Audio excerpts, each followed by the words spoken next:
All right, guys, welcome back. We are going to be working on Unit 7 today. All right, so this is the start of Period 4. It's the last period of our AP World History curriculum, okay? I think this is one of the ones you guys really enjoyed as well. This was Unit 7 is called Global Conflict, and it pretty much goes through World War I, World War II, and leads us up to the Cold War, okay? That's why you're looking at that new technology during World War I.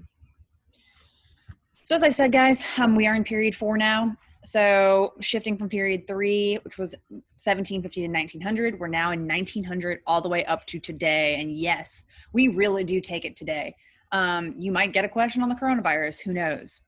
This is Unit 7, so it's a little bit earlier than the today part. So Unit 7 is more along the lines of World War I, World War II, the causes of those conflicts, as well as the major effects of them, okay? So I'm going to start class by giving you a few dates. Then we're going to go straight ahead into the Unit 7 review. So we'll talk about global conflict today. And then, of course, finally, I will end class with giving you your in-class work, all right? Just to let you know, some of you are very, very happy with your grades, and some of you are not very happy with your grades. We have some more things coming up. We have at least one more multiple choice test coming up. All right, I have to give you two multiple choice tests every semester. I'm going to give you another one, okay? We'll also probably have at least one more writing assignment coming up. So again, you are not out of the running for getting a better grade or even a worse grade. Just keep that in mind, because we are not done with AP World. Just because we got our final exam done doesn't mean we are done with the class. And I know you guys have seen this over and over again, but as a reminder, we are in period 4. We are in Unit 7. Okay, 8 to 10% of your exam is going to come out of global conflict. So this is what Unit 7 looks like if you look at our curriculum. There's not a whole lot in Unit 7, and I anticipate this being a very short lesson, but very, very important too. So guys, shifting power after 1900. The so-called West dominated the global political order at the beginning of the 20th century, but both land-based and maritime empires gave way to new states by century's end. Y'all, I have asked so many questions in this class about the quote-unquote West.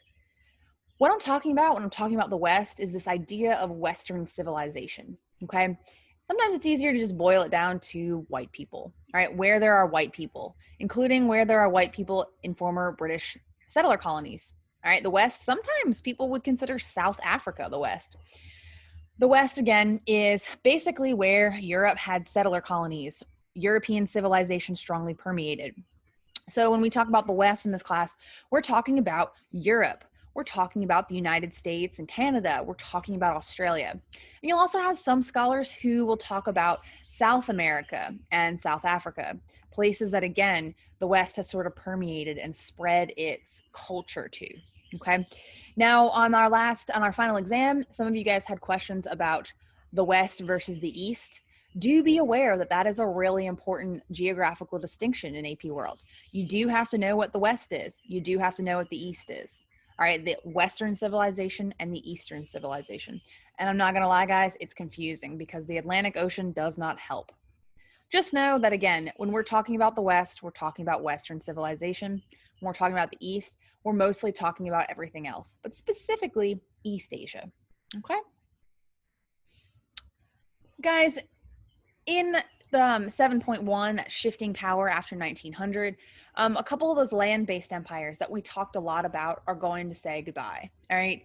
The Ottoman Empire will eventually decline due to internal and external factors. Internal being, after like a long time of economic imperialism by Europe, they're eventually just going to decline. The Russian Empire as well is going to decline, and this will actually kind of lead to that communist revolution that we've talked about so much in this class. The Qing Empire, right, China's last familial dynasty, will also collapse. All right, this adorable picture of this sweet little boy, he's the last emperor of China. He's the last Qing emperor. The Qing Empire will collapse, and it will be replaced by a pseudo sort of democracy type thing. Eventually that's going to collapse, and we're going to get our People's Republic of China, aka Red Communist China. So just know that these big land-based empires that we've talked a lot about, a lot of them are going to finally meet their end in period 4. right? But there's also going to be states around the world that will challenge the political and social order.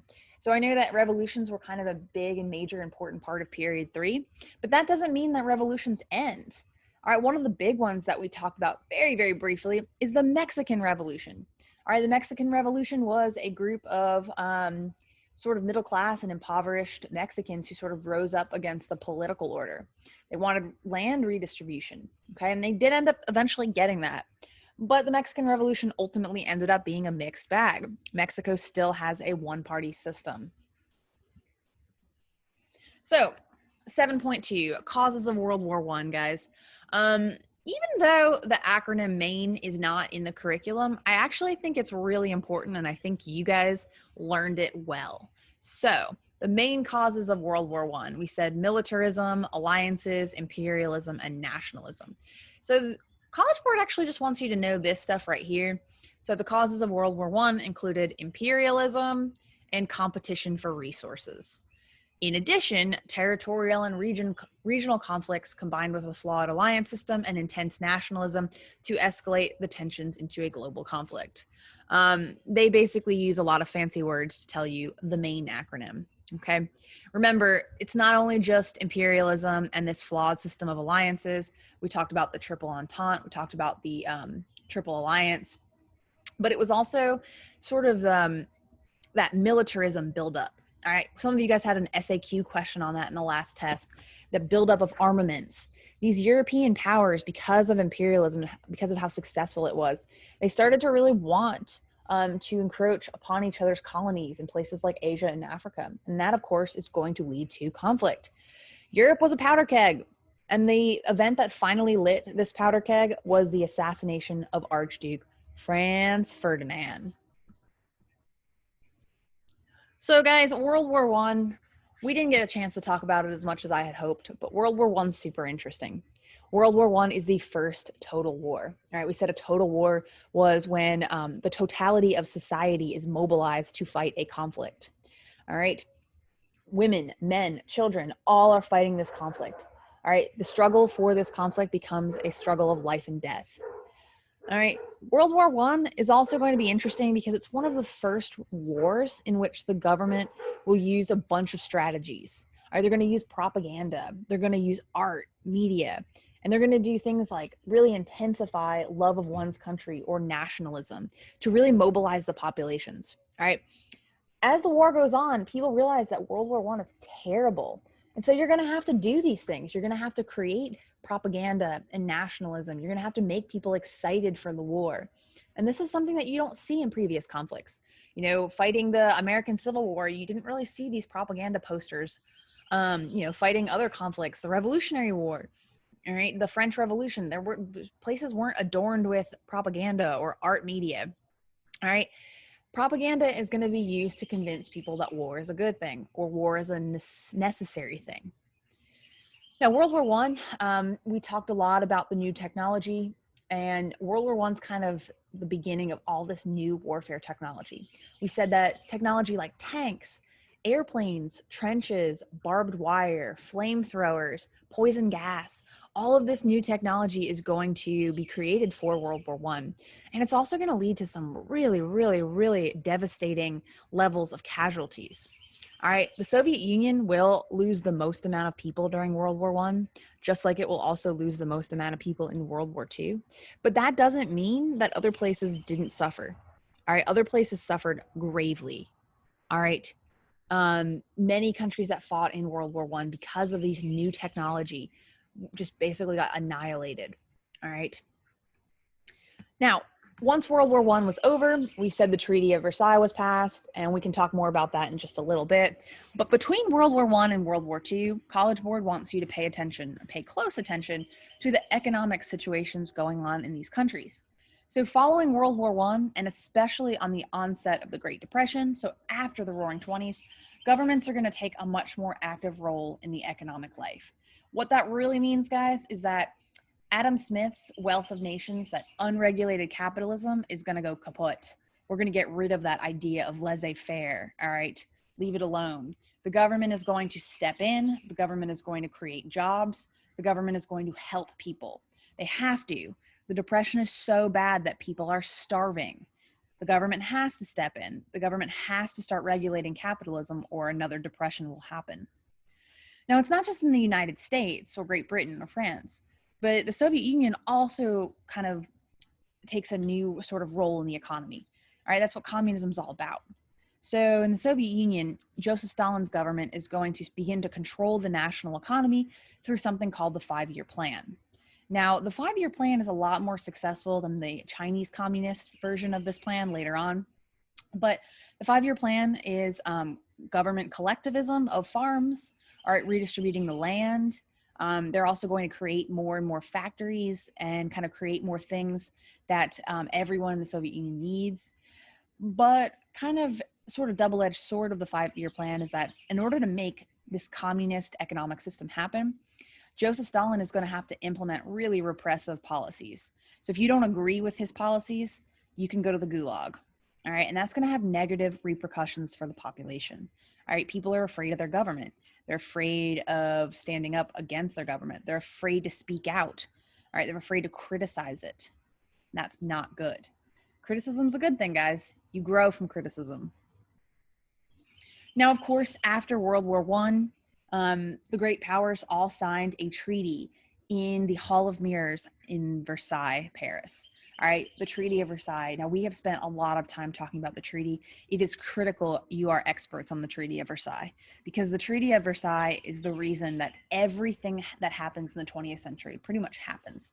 All right, the Treaty of Versailles is what sets the stage for Adolf Hitler, for Japanese imperialism, for later Cold War arms buildups. All right, between these two world wars, because of Germany's punishment and because Japan felt really offended by the treaty, or France and England basically thought Germany was going to do whatever they were going to do, you start to see people throughout the world being deeply affected by the Treaty of Versailles. All right, and between these two world wars, it's really important to know that despite sort of the progressiveness of the Treaty of Versailles, the imperial powers don't give up their colonial holdings. In fact, Japan becomes an even greater imperial power. All right. They get a bunch of land from Germany in the Treaty of Versailles, and then they decide to get a little bit more of a taste for the good life, and they keep conquering and conquering. All right. They are interested in becoming a military power to compete with the other imperial powers. And this is bad. All right. Japan is going to invade Korea in 1910 and work on eradicating Korean culture. They're also going to invade Manchuria, right, in China, in 1931, and they're going to inflict a genocide called the Rape of Nanking. All right, again, we don't know how many people have died during this genocide, but it was really, really bad. Okay, but despite that, it is important to know that after World War I, a lot of people wanted to be free of the imperial powers, and you also begin to see an anti-imperial resistance. All right, Gandhi comes back to India after World War I, and he begins the Indian National Congress as a way to sort of fight against England, or peacefully fight against England, excuse me. Now, here is where I know you guys all love it: the causes of World War II. All right, the causes of World War II include the unsustainable peace settlement after World War I, aka the Treaty of Versailles. Remember, one of the most important things about the Treaty of Versailles was its punishment towards Germany. All right, those immeasurable reparations inflicted upon Germany really created some really, really upset people. All right, Germany felt like they didn't do anything wrong. Or if they did something wrong, Britain and France did something wrong too. And they didn't think that paying all these in reparations was fair, which they're probably right about. And because Germany underwent some hyperinflation, some really awful economic situations, what you start to see is people in Germany really upset. And they're starting to overlook the fact that this guy over here, Adolf Hitler, is a bit of a crazy man. Now, on top of that, you also have the global economic crisis. So after the Great Depression, lots of misery and resentment and depression. Horrible time to be alive during the Great Depression. You also see continued imperialist aspirations. Japan continues imperializing. Great Britain and France refuse to give up their colonial holdings. And of course, the rise of fascist and totalitarian regimes. Most notably, Adolf Hitler in Germany and Benito Mussolini in Italy. All right.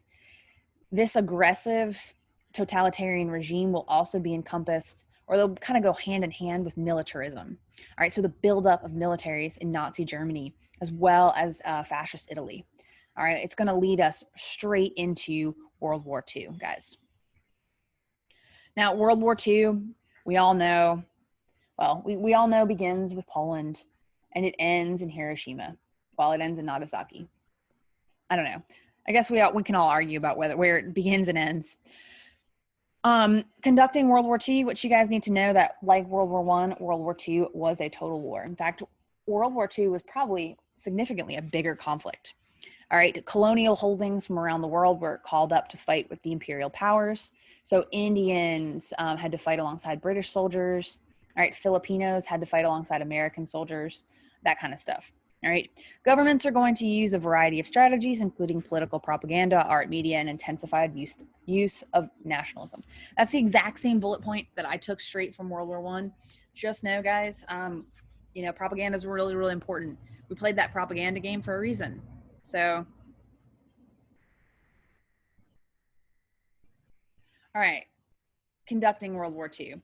So in addition to the propaganda, to the art, and to the media, governments are going to use ideologies like fascism and communism to mobilize their state's resources for war. All right. So you see Joseph Stalin using communism as a way to mobilize Soviet citizens. You see Adolf Hitler mobilizing German citizens through fascism. All right. All these ideologies are really, really important. And in the case of totalitarian states like the Soviet Union, as well as Nazi Germany and fascist Italy, these states are going to repress basic freedoms. All right. There is no speaking out against the government or you will be killed. All right. There is no, if you are called up to fight in the war, you can't tell them no. All right. Basic freedoms will be repressed. And this is going to have really serious long-term ramifications for the people in these countries. I like this GIF. I think it shows you just how powerful fascism is. All right, if you're a little kid and you're walking down the street and you see this amazing display of power, I mean, you're going to be a believer. Now, World War II, I think you guys liked this part. World War II is really important in the terms of the new military technology. Now, there's not as much military technology in World War II as there was in World War I, but the weapons become even more destructive and horrifying. All right, the atomic bomb is launched for the first time in history over Japan. All right, Little Boy is launched over Hiroshima and Fat Man is launched over Nagasaki. But even before the atomic bombs were used, Allies used firebombing. All right, firebombing when they dropped highly incendiary chemicals over a city and then lit it on fire. You saw firebombing over Tokyo in 1945. You saw it over Dresden, Germany as well.